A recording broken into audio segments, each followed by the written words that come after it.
Hi, everybody. When I first moved to Seattle, I got a surprise. I saw seagulls flying around in the city with all the traffic, and I didn't expect seagulls in the city, even though I should have, because of course Seattle is on the coast. But it seems that subconsciously, seagulls make me feel like I'm at the beach, and who doesn't want to walk to work thinking they're on vacation? When our company was located in one convention place, we were on the 12th floor, and our employee kitchen was on a corner of the building, and we had floor to ceiling windows that we could look out at as we ate our lunch. I would watch the seagulls fly by, and I would pick one and I would watch it go and watch where it landed. And then I'd wait. A few seconds later, a minute later, he'd fly away. And then I'd watch that spot where I'd seen him land, and he would come back. And then I was pretty sure that I would be willing to bet you $100 that there was a seagull nest in the top of that building. You see, seagulls make their nest in tall grasses on the beach or in high cliffs. Seattle doesn't have tall grasses on their beach, but they do have these tall, big, hard things with lots of corners and crevices that are perfect for making a nest. I didn't become a seagull expert sitting there eating my sandwich. I became a seagull expert at our previous office down in Wells Fargo Center. The Wells Fargo Center was on the top of a very steep hill to begin with, and the bank occupied the first 3 floors, almost the entire city block. And the 4th floor, the footprint narrowed down till it became a tall tower of 22 stories. Our office was the 4th floor, which meant from our window on one side of the building, we looked at the roof of the 3rd floor.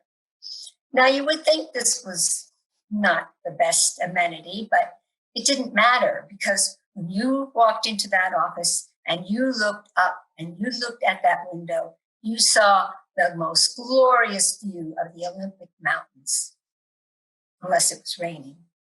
But anyway, when I walked in there to start my job as a receptionist, I couldn't believe that they expected me to sit at that lovely mahogany desk and look at those mountains all day. That's not what they expected. Anyway, I'd still take time sometimes to walk over to the window and just admire the view. And one day I was standing at the window, and something in my peripheral vision caught my eye, and I looked over and I moved over and I looked down. I moved over the windowsill and put my nose up against the glass. And when I looked down toward my toes, I saw a seagull nest with 3 eggs in it, speckled eggs, and a seagull sitting on the nest. I couldn't believe it. If that window wasn't there, I could have reached out and petted it. I couldn't believe that we had this window on nature's world right in our office. Wow. And then I thought about that rooftop. It was like a deck, and the maintenance men went out there periodically and cleaned it up, and they used that deck to wash our windows. And if they went out there, they would disturb the seagulls, and that would be bad. So I called building management, and pretty soon Larry and Jeff came up to my desk. Now, any good receptionist knows that the first people you make friends with are the janitors. And I made friends with Larry and Jeff, and I bribed them with extra sandwiches that we had and these chocolate brownies that were to die for. So I kind of had them in my back pocket. And I said, guys, look at this. And I took them over to the window and I showed them the seagull and the eggs. Larry went, oh, no. And I said, Larry, it's seagulls. They're going to have babies and we can watch them. Oh, not again. I'm telling you, Larry, this is great. Well, you can't go out there. You just can't go out there and do anything, because I don't want you to disturb the mother seagull. And oh, Larry said, I said, Larry, please promise me you won't go out there and disturb the seagull nest. But yeah, I'm going to have to clean up after them. I said, what?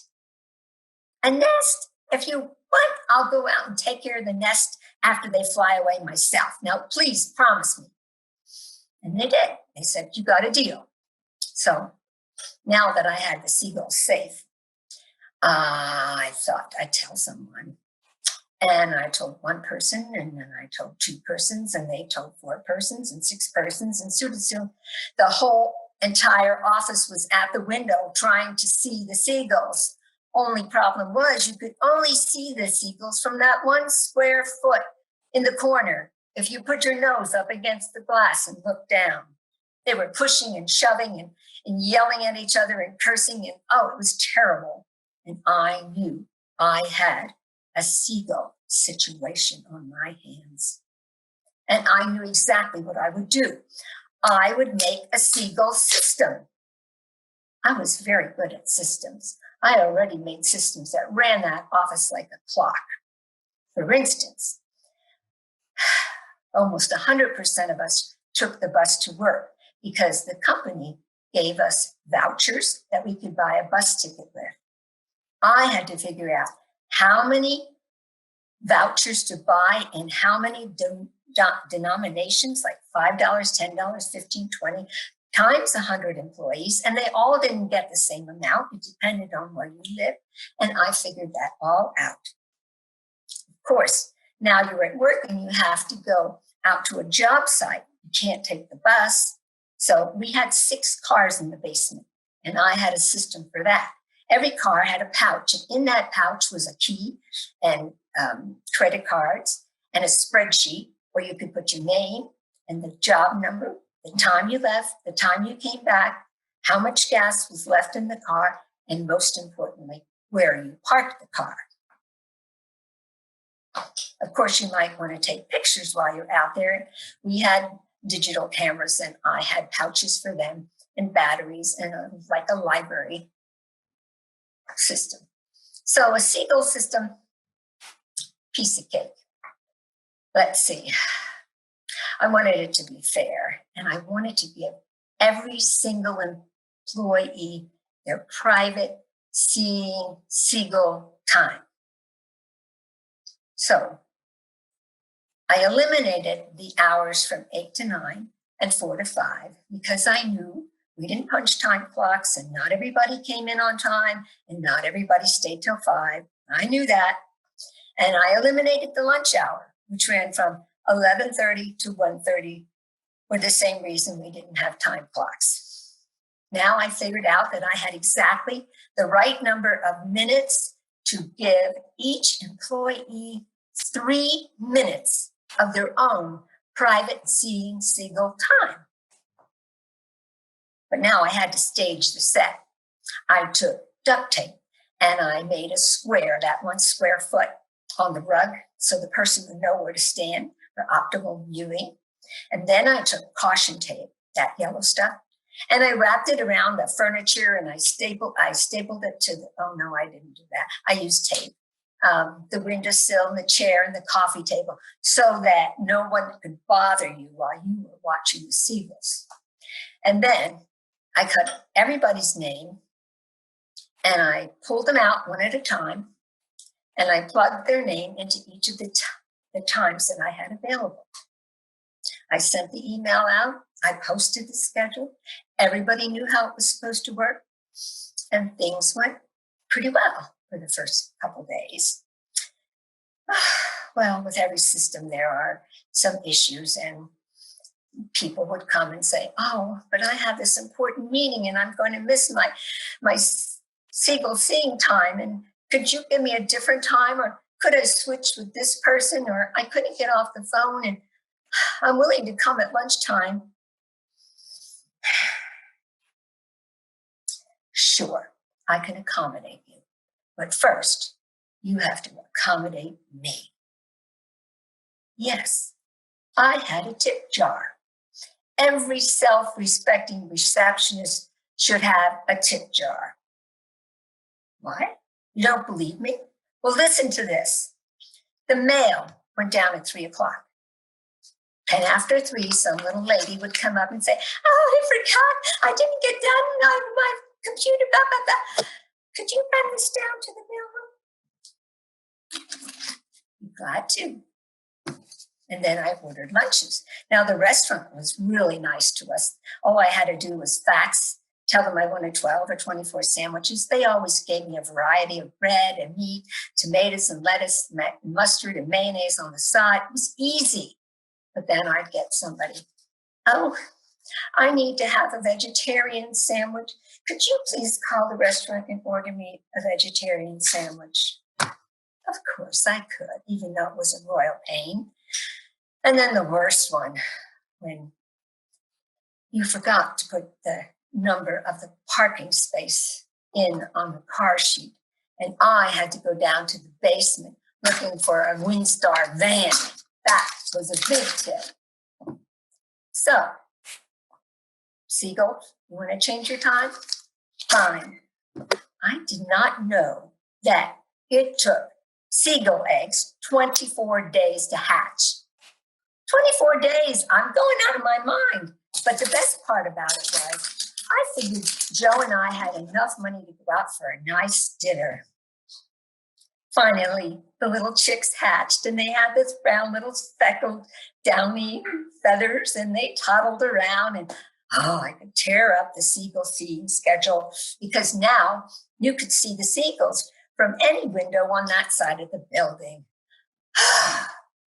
And we watched the seagulls, and we watched their little downy fur feathers disappear, and then they started to get real feathers. But I found out that baby seagulls are a lot like little babies. Babies get diarrhea, and seagulls get diarrhea. And diarrhea poop isn't white, and it isn't yellow, and it isn't gray. It's kind of a mixture of all that. And it's not liquid, and it's not solid. And the funny thing about seagulls, they're not like cats and dogs. You know how if a dog pees on your rug, he'll always go back there and pee there, and the cat will always go to its litter box. Well, seagulls, they like a clean spot to go to the bathroom. I guess they're like us. Well, pretty soon our nice black rooftop deck started to look like a Rorschach test, or maybe like the clouds in the sky where you try to find a bunny in the design of the whiteness. Now it's getting kind of messy. Do you know how long it takes seagulls to fly? 6 to 8 weeks. Those birds were on our roof for the whole summer. And then they were gone. And well, I hoped that I would be there the day that they took off like the Blue Angels and all flew away. But it didn't happen like that. I guess it was gradual, but they were gone. And well, that summer was over, so okay. And then here at my desk comes Larry and Jeff. And I say, "Hi, guys. Is there a plumbing problem somewhere? I didn't call you." "Nah, we're about, What? The seagulls.